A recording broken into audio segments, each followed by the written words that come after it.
For waters shall break forth in the wilderness and streams in the desert. The burning sand shall become a pool, and the thirsty ground springs of water. I speak in the name of the Father, and of the Son, and of the Holy Spirit. Amen. Please be seated.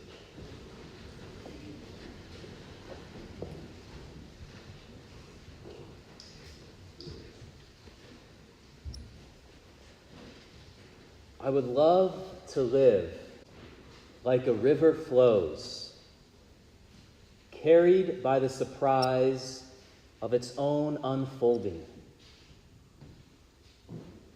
These words of Celtic poet John O'Donoghue come to mind and speak to my heart on this homecoming Sunday, when we flow back to church and school after summer vacations and begin together a new program year, full of things that have never been.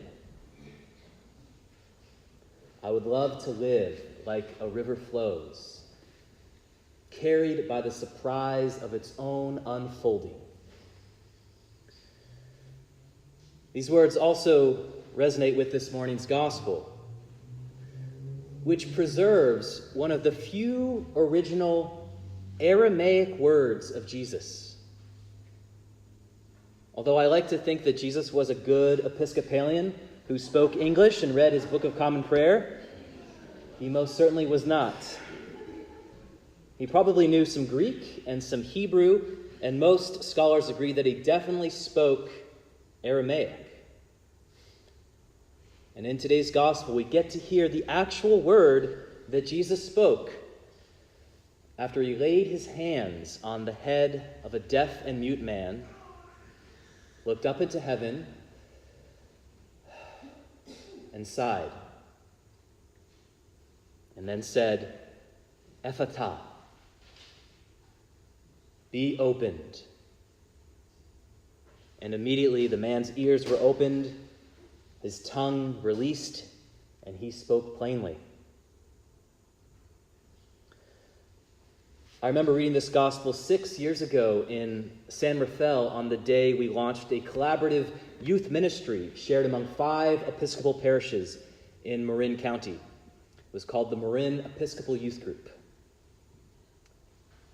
I was nervous and anxious, and I heard this one word of Jesus, Ephphatha, as a divine comfort and blessing and inauguration of the ministry. I heard Ephphatha as a commission and an invitation to be open to the flow of the ministry and to be carried by the surprise of its unfolding. The clergy of the 5 Episcopal parishes were all taking a risk and didn't quite know what to expect. And I had not yet been ordained, and although I had some previous experience as a youth minister in the Episcopal Church, I still kind of felt like I was making things up as I was going.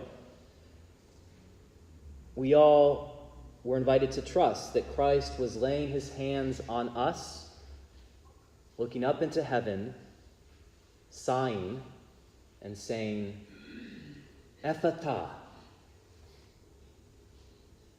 Ephphatha, be opened. And over the years, the Marin Episcopal Youth Group, like all youth groups, waxed and waned in size, but it remained strong and consistently committed to serving Christ through prayer and outreach to the poor. And the youth taught us and surprised us leaders with their amazing creativity and their eagerness to serve others in need and their care for the earth. And 5 years later, the bishop's assistant called us the most successful collaborative youth ministry in the country. And just this last Saturday, I saw 2 kids from the youth group who have basically doubled in height. And I witnessed them both shower their older sister with love and support as she made her marriage vows at Grace Cathedral in San Francisco. Like the flow of a river, that ministry carried us all by the surprise of its own unfolding. And that ministry continues today. And so on this day, with all of you, let us begin this new program year and this new era in the long life of Christ Church Eureka by imagining Jesus laying his hands on each of us individually and on all of us communally as he looks up into heaven, sighs, and says, Ephphatha, be opened. Let us be open to all the wonderful surprises that God has in store for us. Let us open our hearts and our minds to one another and be willing to have our minds changed. All of us. We have a variety of opinions here. Let's be willing to have our minds changed and to have a change of heart. And let us not fear having our minds changed because, my friends, according to today's gospel, it is very Christ-like to have one's mind changed. As Jesus walks along the Jordan River by the many streams and tributaries that flow between the Sea of Galilee and the Mediterranean, Jesus seems to be living like a river flows, carried by the surprise of his own ministry's unfolding. And we see this very clearly in his encounter with a Gentile woman. New Testament scholar and Anglican bishop N.T. Wright explains that though Jesus, like many Jews of the day, clearly envisioned a future time when Gentiles would come to share the blessings of the kingdom, he seems to be surprised that it is all happening this quickly. We see this surprise in Jesus after he initially rejects the Syrophoenician woman's humble request for her daughter's healing, which is very alarming and disturbing to us, right? Especially since we believe Jesus is fully divine. And it's hard to imagine the human incarnation of God expressing racial prejudice. It's important for us to remember that we also believe that Jesus is fully human. And that Jesus himself admits that there are some things he does not know.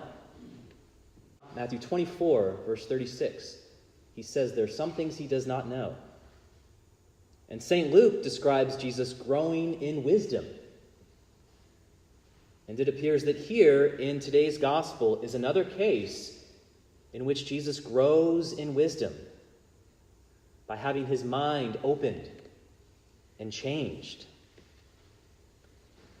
A woman whom he initially dismisses and insults as an inferior animal responds to him with fearless audacity, unafraid to suffer further humiliation in order to bring healing to her beloved daughter. She says to Jesus, all right, if you're going to call me a dog, at least recognize that even dogs get some crumbs. Even dogs get the leftovers. And with these bold words, Jesus' mind is opened and changed. And he sees her as a strong and courageous woman, loved by God and made in his image. And then he heals her daughter immediately. Let us be like Jesus by being willing to have our hearts and our minds opened and changed, especially when it comes to the poor and vulnerable and the marginalized among us, and especially when it comes to the beautiful children among us, especially these little ones, like this one right here. This Friday night, one of the young girls at the Foster Friday event, Nevaeh, suggested that we be more explicit about our commitment to God by changing the lyrics of one of our Foster Friday songs from lead with love, to let God lead. Let God lead. Perfect wisdom for us today as we begin a new year and a new era together. Out of the mouths of children, God has called forth praise.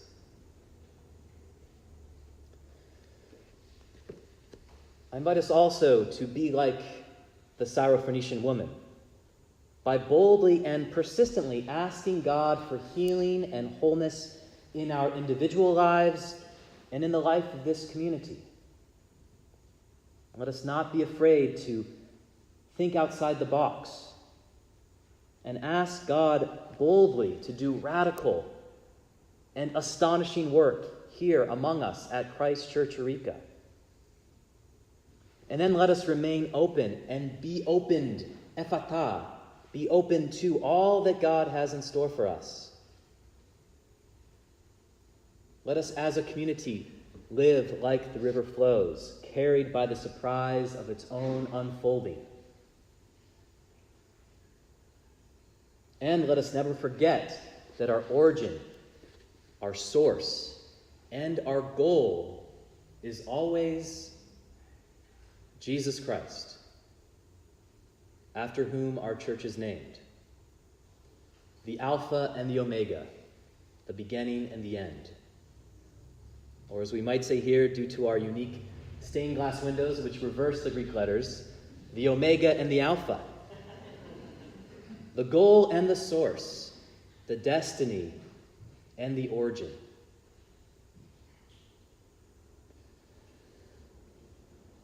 Finally, I want to conclude with another short poem, this one by German Christian poet Rainer Maria Rilke, a poem that also seems to capture the spirit of that beautifully expansive word of Jesus, ephata. I invite you to open yourself up to hear this poem as a prayer for yourself and for this community. The poem is called I Believe in All That Has Never Yet Been Spoken. Very appropriate poem after just hearing about the gospel of Jesus healing a deaf and mute man. I believe in all that has never yet been spoken. I want to free what waits within me, so that what no one has dared to wish for may for once spring clear without my contriving. If this is arrogant, God, forgive me, but this is what I need to say. May what I do flow from me like a river, no forcing and no holding back, the way it is with children. Then in these swelling and ebbing currents, these deepening tides moving out, returning, I will sing you as no one ever has, streaming through widening channels into the open sea.